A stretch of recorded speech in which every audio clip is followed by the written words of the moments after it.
Today, our culture is deeply obsessed with tightly wound, hyper-logical, human-driven narratives. Think Chinatown or True Detective Season 1, where every mystery is solved purely by tracking human forces.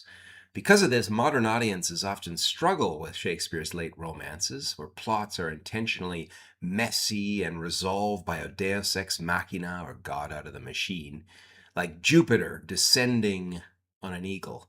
Today, we're exploring why the romance genre relies on a worldview where a higher divinity shapes our chaotic ends, and why that worldview is due for a comeback.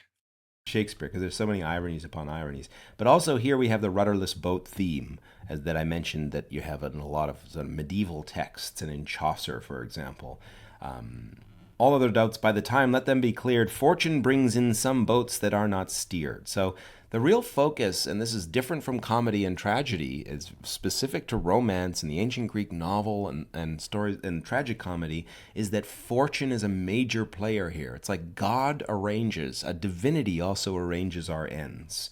You know, the more I reflect on the brilliance of Cymbeline and how pleasurable it is to read romance, the more I think that one of the reasons that romances are in less vogue now is just because we live in a more of a godless time. We're far more interested in the kind of true detective like, Chinatown like plots in which everything can be explained through forces, or through humans, rather than believing in divinity. But, it's out of vogue now, but it could easily be in vogue again. Herodotus, for example, in all of his histories, tried to reinforce the idea that there's a force of Tysis or divine retribution that works its way through history.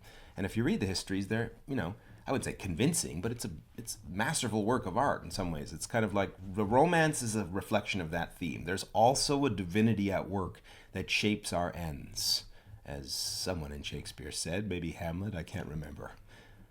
That goes part and parcel. And if anything, the genre of romance just makes it even clearer. We have dreams, Jupiter's showing up, ghosts are appearing. It's like men get themselves into such a kerfuffle or in such a mix. It's all here, right?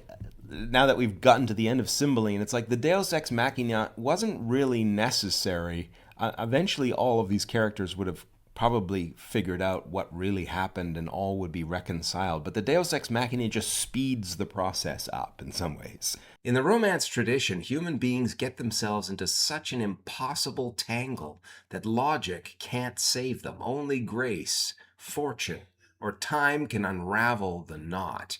It's a beautiful and comforting literary space that challenges our hyper rational biases and forms of storytelling nowadays.